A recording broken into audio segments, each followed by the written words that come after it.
Are you stuck in the same old routine at work? Do you find yourself hitting a creative wall, unable to see beyond your current perspective? It's time to break free and unlock the power of fresh perspectives.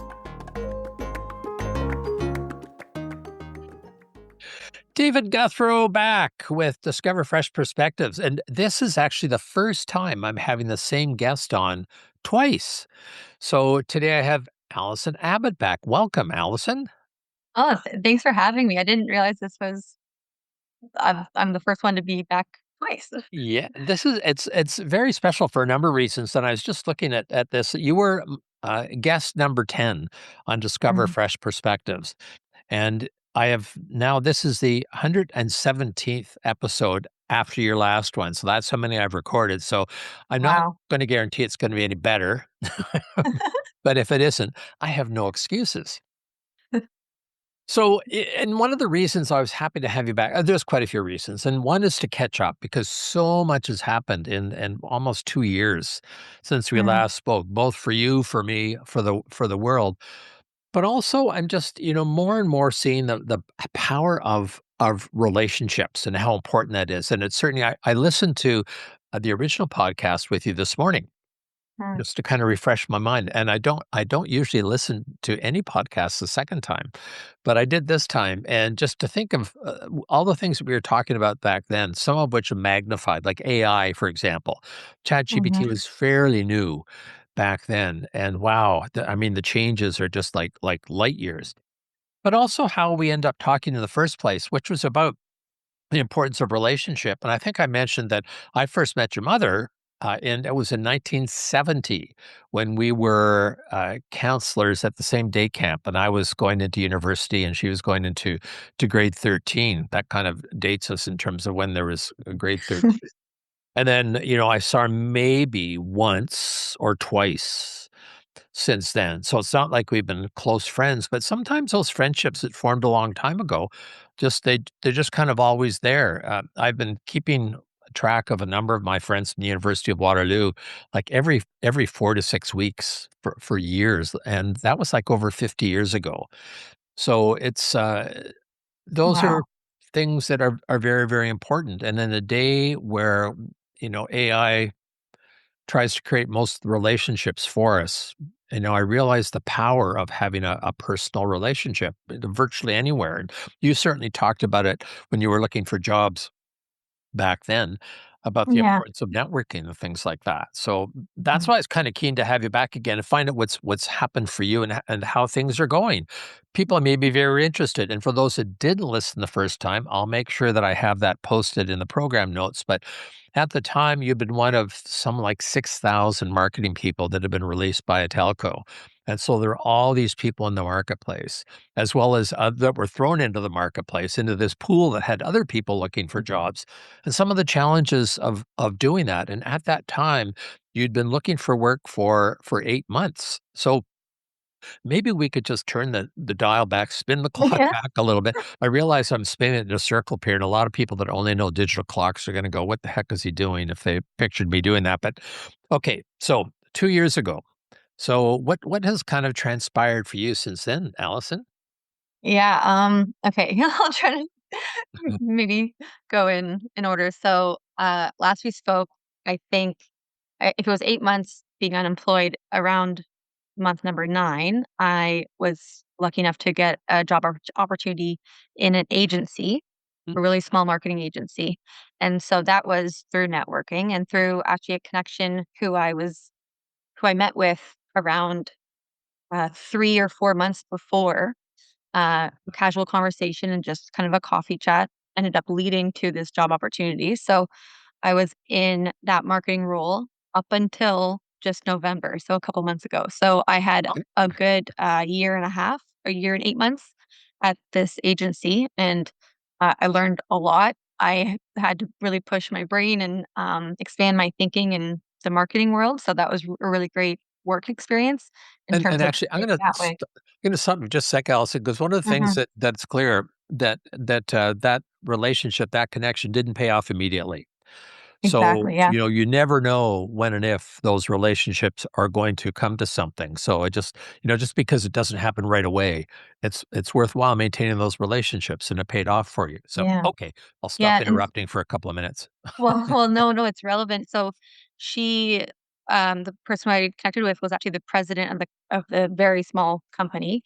And from our initial conversation, it kind of turned into a coaching type of relationship. I found her very, um, she pushed me in the right ways of saying, Oh. okay, what are your goals? What do you want to be doing? She kind of pushed that, and being a woman in marketing and thinking about that dynamic as well. So, um, she, uh, she was we kind of created that dynamic a little bit. It was actually a relationship that I nurtured as well. So I Mm, think I was staying relevant in her mind a little bit. mhm, And then when the opportunity did come up, she thought, okay, if you're interested, send an application. So that mm, I think keeping top of mind as well contributed to that. Um, yeah, so that that role got me to about November now, and what came to be is due to lack of clients, she ended up having to lay me off. So another layoff, which is not great for on paper, but I mean, it's the way the business world works and how marketing often works. It's one of those industries that often gets cut. So since November, I've been job hunting, and I've gotten lucky enough to have a couple interviews. So mm. I'm hoping one of those will turn out. So right now, I'm still in that job hunting mode again. So you're catching me at job hunting season, it seems. So I don't want to take anything for granted here, Allison. So when you say lucky enough to get a couple of interviews, I have a hard time believing it was just a function of luck. So maybe you could say a little bit about how those came about. I mean, that may be a factor, but I want people to think that it's, just like buying a lottery ticket. Sometimes you're lucky enough you get it. That effort goes into being able to Yeah, be lucky. yeah. I have a couple thoughts on that. I mean, um, like you mentioned in the intro, the people who are unemployed looking for work right now is insane. And it's so competitive, and it's really hard to get noticed now. Again, as you said, AI is making it really easy and um, I don't know, passive for people to apply to jobs. So it's a click of a button, some, AI type of adjustments, and then send it in.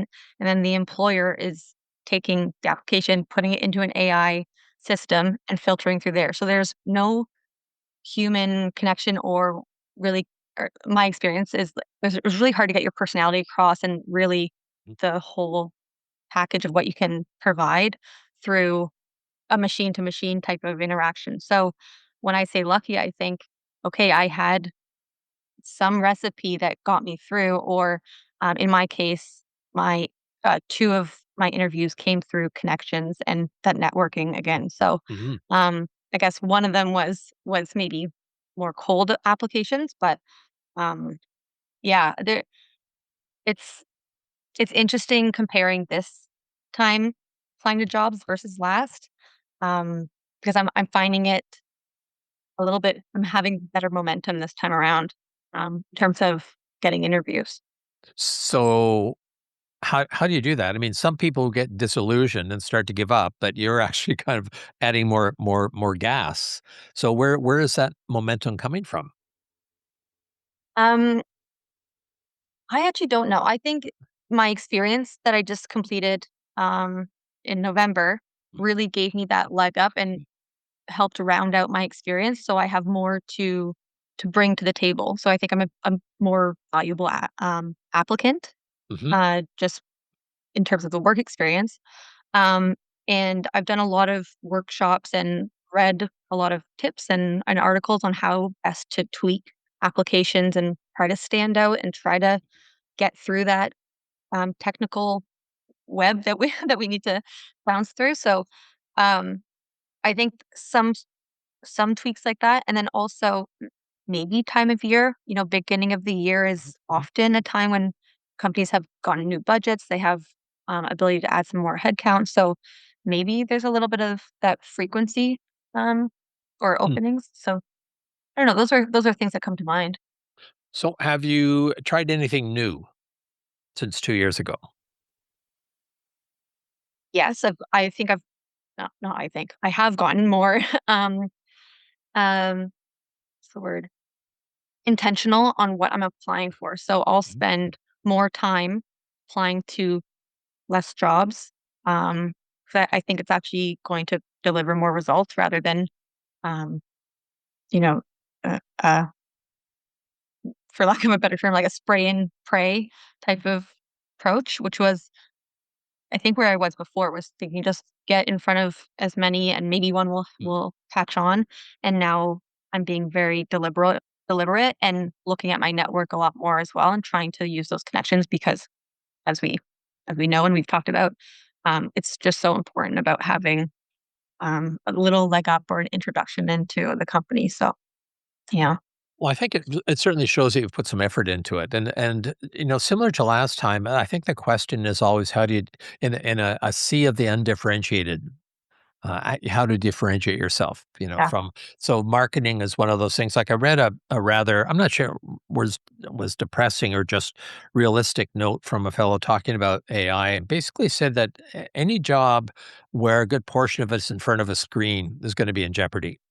Mm. So, if you're laying bricks, it's probably not one of those things. You may get some AI that assists the design and things like that. But, and is it still marketing that you're interested in? And if so, what are the aspects of marketing that are more, um,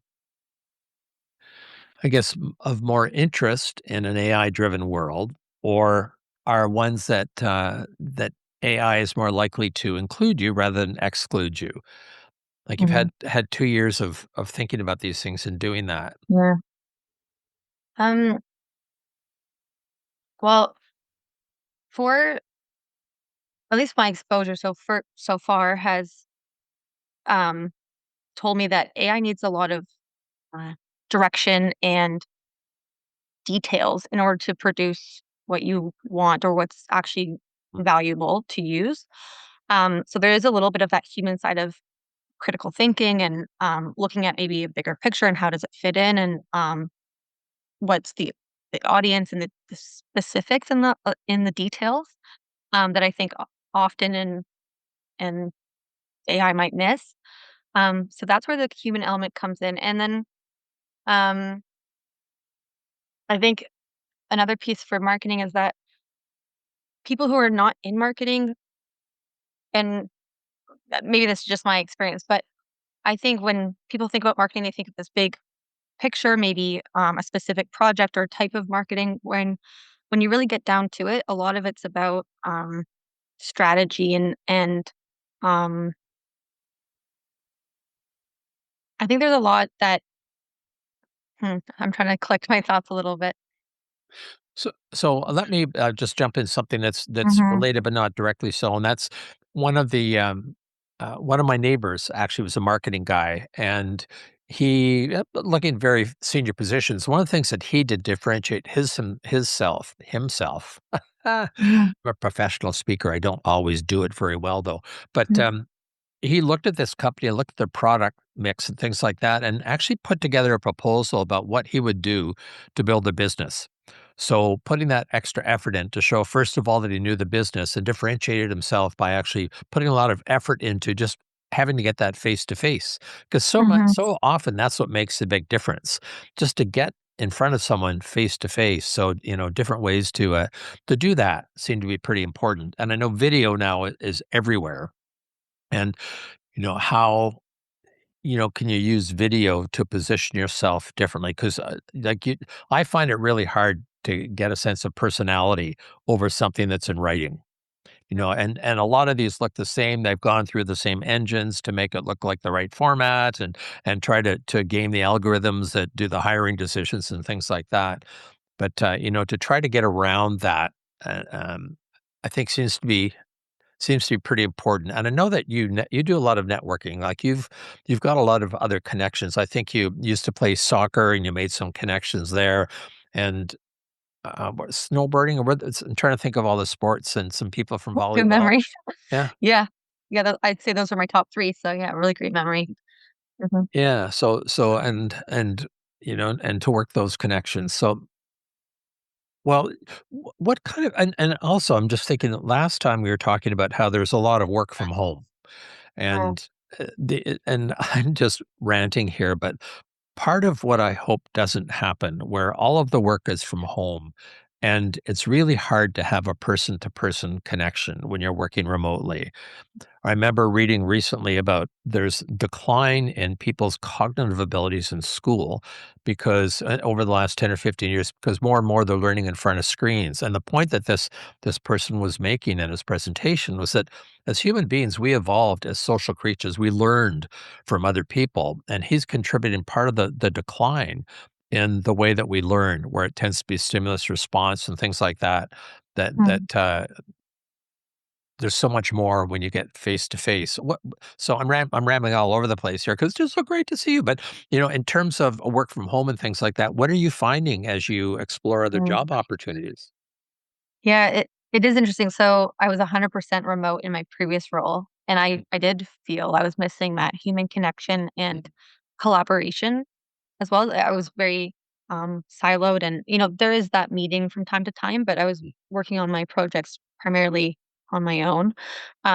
And it is hard to get creative and come up with new ideas and get that type of collaboration going.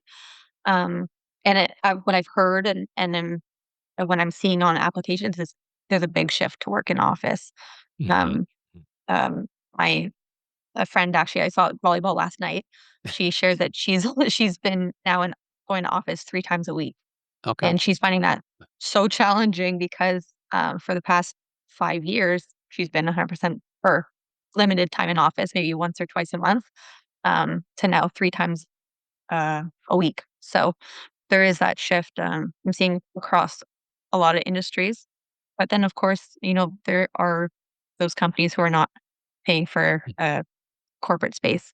But Mhm. so honestly, I'm seeing it across the board. It seems as though there is a shift back to office, but um, a lot of companies are still remote only or remote first. So Yeah. yeah, And good mix. and we're still very much in a transition period there. When my wife was an IT director and at the time, and she found some really great people, but the okay, Allison is sneezing. You can't see it, but she's sneezing. There, she's just got to put her head back on. She'll be back in a minute. That their organization has just decided they wanted people back to work. And so one of the requirements is they had to be back. I think it was 3 days in the office, and she found some really really good people who said they'd come back for 2 days. They would not come back for three, and so lost some Mm, really good candidates because they couldn't meet that requirement. And how you wow. have a one size fits all these days is really really tough because a lot of people, very good people, got very used to working at home on their own, and it's more convenient Hmm. and they get more done as well, and they're more satisfied, and especially if they have kids and things like that, it's almost a requirement. So I think we're Hmm. still in transition mode around that. Just how that exactly is going to sort itself out, I don't know. Well, I actually remember at TELUS, in 2020, 2021, we were 100% remote, in those early days of COVID. And actually, quite a large number of people moved their family out to the country or moved to a different province because there was that opportunity of, we've always been wanting to, now's the right time for the market or whatever it was. And when they did call people back to the office part time in like 2021, 2022, uh, they were 100% remote. And at the time, I don't know how the business is now, but at the time, it was no problem. But I wonder if in your wife's case, if there were people who made big life changes and have said, you know what, now I'm a remote only employee. Like that's all I can do. So yeah, it's interesting how it's But evolved. I occasionally find on LinkedIn that these senior executive positions, I don't know why they come into my feed, but they do. And I notice some of the criteria. A lot of them are saying they're remote. And my belief is that culture in an organization is really, really important. Like having a consistent set of values, people know what you can count on. That a good culture keeps people even when they might get paid more elsewhere. And so I get Yeah. concerned when I see that an executive might be hired at some places that's months, or sorry, provinces away, Mm, Because it's really, really important in my view, especially in times of change, to have visible leadership. And I know it's more mhm, costly to do that, but it's really, really tough if you hire a senior executive and all you want him or her to do is just come up with an execute strategy. Because in the absence of face-to-face meetings, I can't do nearly as much in terms of embedding the culture. So it's going to be mhm, interesting to see how that goes. But just recently, I've seen a trend towards more senior executive positions, and at the bottom it says remote. mm. Oh, yeah, I'm definitely with you for that, um, human connection. Uh, and you're right, like that top-down kinda mentality, you lead how you demonstrate how you want the company to, um, be, I guess. So, um, yeah, I mean, I don't see those executive roles in my feed, but, that is interesting. Are you noticing a trend in terms of, industries or, um, types of businesses? Well, I think a lot of them are high tech, Mm, you know, that so that so doesn't that surprise me, right, right? so they have the technology, and that's also one of the ones where it's really hard to establish a solid culture. You know, Mm, and if you don't have that solid culture, then I was just thinking about this morning. It ends up being the organization's like a machine with all these parts that interact in a very specific way. There's no give, there's no flexibility. It's just all about execution. Personally, I would find that boring. You know, it might pay well, but I would find that really boring. And so many things now are being technology enabled, but it also, I think, has a crushing impact on the culture of an organization. Now, you know, once culture no longer matters, I kind of hope there's always going to be organizations where culture matters. So let's take not for profits, for example. I don't know of too many people that go to work for a not for profit because they're going to get rich doing that. There's something that's passion driven or mission driven. And I think in places like that, the culture is really, really important. And I've seen it when someone is doing just the job and they haven't bought into the mission or the culture because typically they don't last long. They consume resources. There's a lot of churn in the organization. So, you know, in places like that, I think it's critical. I'm not so sure in some of the, you know, the huge technology companies and things like that. It's as important. You know, I was saying to a couple of friends the other day that if I was going to invest in an educational institution, I'd be going to like the BCITs or the Ryersons or wherever that are teaching skills and trades that for the next few years are not going to be done by robots or by AI. So things that are hands on.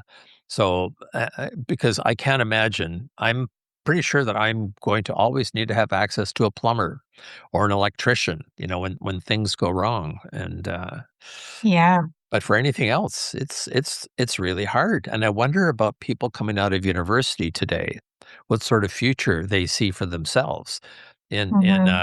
not just a well-paying job, but a job at all, you know? Yeah. I think I heard an interesting piece. I can't remember if it was about marketing or just in general, but it said right now at least AI isn't replacing marketing roles, it's replacing entry marketing roles. So those maybe more junior, more um mm, first step type of roles are maybe being replaced. So it's becoming more competitive coming right out of school. So I mhm. cannot imagine what new grads are going through. Like, another phrase that I've heard that's reminiscent of, and I've had a few folks talking about AI in my podcast, is that AI isn't gonna take your job, but people that use AI will if you're not using it, right? Mhm. How you do that. So, you know, what let's just dream a bit here, Allison. So what would an ideal job look like for you? What's the basket that would be a basket of criteria that you'd be I looking for? I've always struggled with this, and this is something that I need to be getting clear on.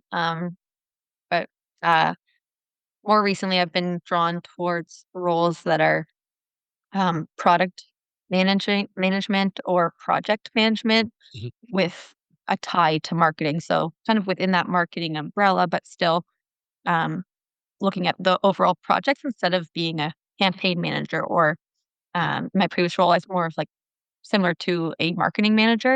And I think I want to move away from being so focused on campaign execution and strategy and development and more towards a larger project where I can manage multiple stakeholders and the moving parts and the timelines. Um, So those were roles where I noticed myself being drawn to, but, So, like um, going into a new market, for example, yeah, that yeah, kind of thing where there's so many different elements to it. yes, yeah, launching a new product, which includes a marketing plan, but yeah, Mhm, exactly. Um, and honestly, I'm feeling very open as well because, like I mentioned, with the job I just previously came from, I might not have been on paper, thinking that's exactly what I want to do. But mhm. now when I'm looking back, I learned so much and developed so many great skills that I can now apply to my next role. So I definitely am one of those people who kind of trust the process, and I know that the right opportunity is going to come to me, and it's going to again grow me to an even more elevated level. So yeah. So on a looking at it from another side, are there any types of roles or jobs that you say, "You know what? I have 0 interest in doing that." I remember some of the things you said that you were good at and, that you were sort of on the extroverted side of things, which certainly comes through. I mean, you're very, very personable, and you're also really good with numbers. You like numbers and processes and making and managing multiple stakeholders, ensuring that things get done. So those, Yeah. those are some skills that I presume you haven't lost over this Yeah. time. So what are some examples of marketing jobs where you just kinda go, nope, not my skill set, maybe more importantly, not my passion. Any of those things come up so that people are listening going, "I'm gonna go for that because I know Allison isn't interested." Yeah. Anyone else? I do not want social media. I I I'm not drawn to it. Even on my personal accounts, I I'm not I don't feel drawn to it. Mhm, Um, and when I look at the job descriptions, again, it's just not where my passion is right now in this day and age, and um, this newer generation, and they're so tapped into social media, so it's an incredibly important tool for marketing campaigns and initiatives. Um, and again, I'm not drawn to it. When I've mhm. done campaigns, I'm kind of forcing myself to really get it, but, yeah, not where I'm naturally drawn to or anything. It's good when you don't have to suppress a gag response every day when you go into work. Yeah, yeah. But Very other good. than that, I feel very open. I've started to lean I still feel very, easy with numbers, and I love that side of marketing, but, it's not something I'm really necessarily looking for. I usually look for that as a nice to have and something I can bring to the table. Um, but yeah, I think I've tweaked my strategy thinking and brand marketing in my previous role, and that's something I really enjoyed was thinking about the brand as a whole um and looking at that. Um, I'm trying to think if there's anything else. Um, Do you care about the industry? no, Does it matter? Okay. I I think that I could find similar to what you were saying earlier. If there's a great culture, Mm, if the mission is meaningful, to me, then I can find a draw in there. And I'm also very motivated by doing a good job. I don't need to be mm. really aligned with the product or service or whatever um, the purpose is. But uh, again, I'm very motivated by the people I'm working with and doing a good job and really making a difference for the company or organization. I'm motivated by that for sure. Well, I think I said last time that I truly believe that anyone that had the opportunity to hire you would be very, very happy and to continue to be fussy, right? To get something you love to interview them as well. But Hmm. it's so good to reconnect, and I hope that you'll have a resume that we can put in the program notes as well, in case someone's going, Yeah, you could that'd be really great. use someone like that. And again, we talked previously about Jim Collins, one of Jim Collins's books about the importance of getting the right people on the bus. Once they're on the Mhm. bus, they can move around into different Yeah. seats. And Mhm. I think when we can find a good person, kind of go, I will find a role for that person. So Mhm. for anyone's listening, I totally guarantee that without having even met personally, that Allison would be a right seat to get on your bus. So let's make sure we have that information available, Allison. Thanks so much. That's amazing. I welcome any conversation. Yeah. And thanks again for willing to be a guest again. I'm sure it was kind of like, oh my God, what are we going to talk about this time? And I appreciate you jumping in, which is another thing, right? Just say yes and try it and see where it goes. And I really appreciate that go for it kind of spirit. So thank you once again. Yeah. Awesome. Thank you, David. So this has been David Gouthro, Discover Fresh Perspectives. This one being the first time I've had someone on for the second time. And all I can guarantee is that next week we'll have someone different with some different perspectives. So I look forward to having you listen in then. Subscribe now because on Fresh Perspectives, every episode is an opportunity to explore new horizons and redefine what's achievable.